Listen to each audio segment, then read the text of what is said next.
Olá, bem-vindos a mais uma análise aprofundada aqui com a gente. Hoje o tema, olha, tá fervendo. A proposta de emenda à Constituição, a PEC 8 de 2024. A gente vai se basear num material bem específico, um documento bastante crítico, que chega a chamar essa PEC de, de PEC da vergonha, ou até PEC da blindagem. Então, nossa missão aqui é tentar entender o que esse documento argumenta, o que essa PEC propõe na visão deles, por que esses nomes tão fortes e, o mais importante, quais seriam as consequências, especialmente essas alegações sobre corrupção, sobre impunidade. Ok, vamos lá, vamos tentar desvendar isso. Exato. E olha, é bom a gente alinhar desde o começo. Nossa conversa vai se ater, assim, estritamente ao conteúdo desse documento que a gente recebeu, tá? O objetivo é apresentar as informações, os argumentos, as alegações que estão lá.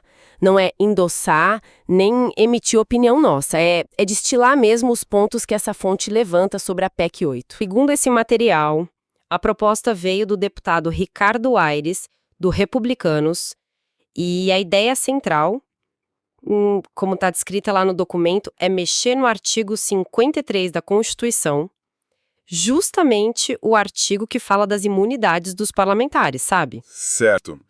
E qual seria a grande mudança aí, segundo essa análise que a gente tem? Olha, a análise aponta que o ponto mais impactante seria tirar do Supremo, do STF, a autonomia para decidir sobre processar e principalmente prender deputados ou senadores pegos em flagrante de crime inafiançável, né, aqueles mais graves. Quer dizer, o STF não teria mais a palavra final sobre prender um parlamentar em flagrante. Pelo que diz o documento, não. Essa decisão final sobre a prisão ou o processo acabaria, na prática, indo para o próprio Congresso Nacional. Entendi. Então o Congresso decidiria sobre prender ou processar seus próprios membros, mesmo num flagrante de crime grave. É isso que a fonte está alegando. Exatamente essa é a leitura que o material faz. E é justamente daí, né, que vem aqueles apelidos fortes que você falou, PEC da blindagem, PEC da vergonha, PEC da impunidade, até PEC da corrupção legalizada. Nossa. Pois é. A argumentação principal do documento é que o objetivo, no fim das contas, seria criar um escudo tão forte que tornaria deputados e senadores, tipo assim, praticamente intocáveis pela justiça. Aqui o negócio fica realmente interessante. Quem essa fonte diz que está por trás disso? Quais seriam as motivações que ela alega? O documento que a gente analisou foca em dois grupos principais, que seriam os articuladores e, os beneficiários dessa PEC. Escreve não como um partido, né, mas aquele conjunto de legendas, vistas como muito pragmáticas, às vezes até oportunistas. O foco principal seria poder e acesso à verba pública. Recurso. E essa análise dá nomes, cita políticos ligados a esse grupo. Cita sim. O texto menciona Arthur Lira, Paulinho da Força, Valdemar Costa Neto, Aguinaldo Ribeiro, Eumar Nascimento. São exemplos que a fonte dá de lideranças ou nomes influentes ali. A alegação do material é que o Centrão, por ter muito controle da pauta do Congresso, estaria usando a PEC como uma ferramenta, sabe? Para garantir imunidade e, claro, a impunidade para os seus. Blindar contra investigações, principalmente de corrupção, é isso? Exatamente. Blindar geral, mas com um foco especial, segundo a fonte, em proteger contra investigações de corrupção. Entendi essa parte sobre o Centrão, mas o documento não para aí, né? Ele aponta para outro grupo também. Correto. O segundo ator político que a análise destaca é o PT. E o que é fascinante aqui, na leitura que o material apresenta, é a alegação de que o PT, apesar do discurso público, né, muitas vezes contra a corrupção, estaria nos bastidores apoiando a aprovação da PEC. E como esse apoio aconteceria, segundo a fonte? A fonte sugere que seria com votos a favor da urgência da proposta para ela andar rápido, ou então com abstenções estratégicas em votações-chave. O documento interpreta isso como uma espécie de pacto de sobrevivência política com o Centrão. Pacto de sobrevivência. Para quê? Qual o objetivo disso, segundo o material? O texto argumenta que seria para proteção mútua, sabe? Garantir que aliados dos dois lados, tanto do Centrão quanto do PT, ficassem, digamos, resguardados de investigações, de processos. Tanto antigos quanto novos. Isso, tanto para coisas do passado quanto para eventuais novas investigações. Seria, tipo assim, uma troca de favores para brindar todo mundo ali envolvido na visão da fonte. É uma acusação bem séria. A fonte dá exemplos concretos para tentar sustentar essa ideia da contradição do PT? Dá sim. O material cita 2 nomes para ilustrar o ponto deles. Fala do deputado José Guimarães, que, segundo a fonte, já esteve envolvido em escândalos no passado e teria tido uma posição favorável ou se abstido na votação da PEC. Certo. E o outro nome é o de Gleisi Hoffmann, a presidente do PT. A análise contrasta as críticas públicas que ela faz à corrupção com que eles alegam ser um apoio na prática a leis que protegeriam a classe política. O documento até menciona o histórico de doações da JIF para o partido, sabe? Contextualizando isso como parte de relações que, para a fonte, explicariam essa suposta ambiguidade. A fonte chega a chamar isso de hipocrisia. Entendi. Fica bem claro que, para essa fonte, a PEC 8 não surgiu do nada. Eles colocam isso numa linha do tempo, numa perspectiva histórica maior, né? Exatamente. A análise que a gente está vendo aqui coloca a PEC 8 dentro de uma narrativa histórica bem definida, não é uma coisa isolada, sabe? Mas o que eles chamam de ápice de uma série de manobras políticas. Manobras para quê? Segundo essa visão do documento, manobras que vêm acontecendo já há alguns anos com um objetivo muito claro: neutralizar, enfraquecer ou até reverter os avanços de operações anticorrupção. E aí o grande exemplo citado é, claro, a Operação Lava Jato. Essa linha do tempo que a fonte desenha, ela menciona pontos específicos para conectar tudo isso? Menciona sim. O documento lembra marcos importantes dentro dessa lógica que ele constrói. Começa com a Lava Jato, lá em 2014, né? Ressalta como ela expôs esquemas bilionários de corrupção envolvendo empreiteiras gigantes, como a Odebrecht, e o desvio de dinheiro público que, enfim, deveria ir para saúde e educação, mas acabava indo para financiar político e partido. E a fonte até elogia algumas figuras da Lava Jato, pelo que entendi do esboço. Sim, é curioso. O texto elogia figuras como o ex-juiz Sérgio Moro pela condução inicial da operação, mas aí foca na reação a ela. E como o sistema político teria reagido segundo essa análise? A fonte argumenta que a reação foi, assim, intensa e coordenada. Sustenta que toda vez que a Lava Jato chegava perto de políticos mais poderosos, né, aí surgiam no Congresso várias iniciativas. Projetos de lei, CPIs que pareciam mais para desviar o foco. E agora a PEC 8... Todas com o mesmo objetivo. O intuito alegado pela fonte seria sempre o mesmo: limitar o poder de investigar, dificultar ou anular delação premiada, tirar poder do STF.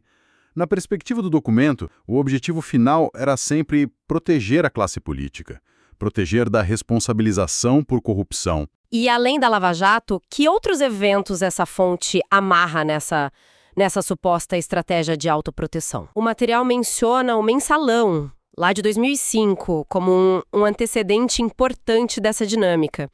Também fala do impeachment da Dilma, em 2016, destacando a delação do Joesley Batista e a articulação do Centrão ali naquele momento.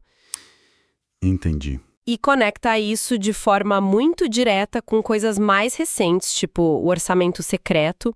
A análise alega que aquele aumento brutal nas verbas de emenda parlamentar, eles citam um salto de, 20 bilhões em 2022... para 50 bilhões em 2024. 50 bilhões. Pois é.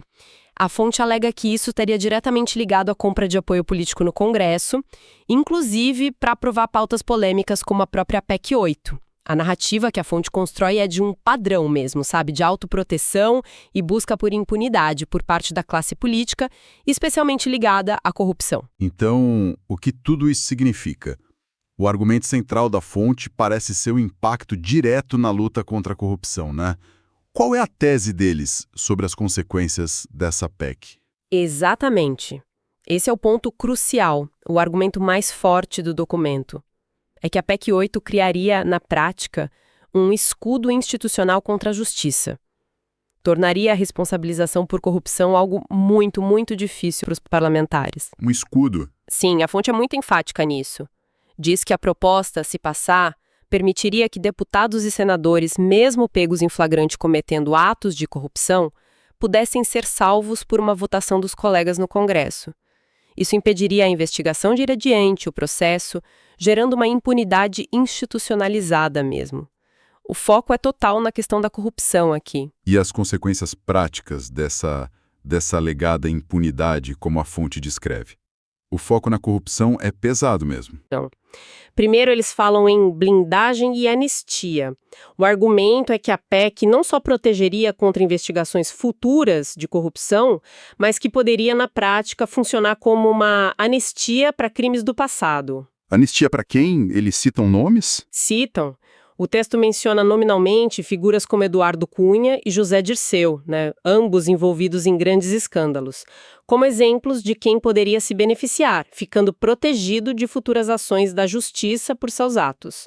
A fonte alega que isso simplesmente destruiria a ideia de que ninguém está acima da lei, principalmente quando o assunto é corrupção. E além de proteger indivíduos, a fonte vê um impacto mais amplo, mais sistêmico, dessa blindagem contra a corrupção. Vê sim, e de forma muito dura. O documento fala na institucionalização da impunidade. Afirma que a PEC criaria uma espécie de casta política imune à lei, especialmente para atos de corrupção. E a consequência direta disso, segundo a análise, seria transformar a corrupção em algo de risco baixíssimo para os parlamentares, quase como uma carreira viável, entende? Nossa, carreira! Exato. Isso, por sua vez, incentivaria ainda mais práticas ilícitas, já que a chance de punição seria mínima.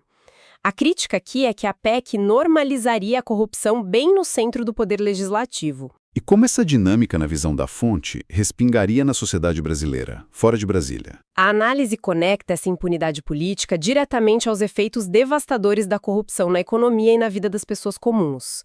Eles citam um dado, atribuído à FGV no texto, de que a corrupção já levaria embora uns 2,3% do PIB brasileiro todo ano. 2,3%? É muito dinheiro. É muito dinheiro.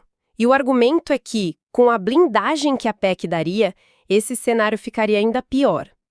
O dinheiro desviado pela corrupção deixaria de ir para a saúde, para a educação, para a infraestrutura, aprofundando a desigualdade social. A fonte dá exemplos mais palpáveis de como essa corrupção, que seria facilitada pela PEC, afetaria o dia a dia. Dá sim.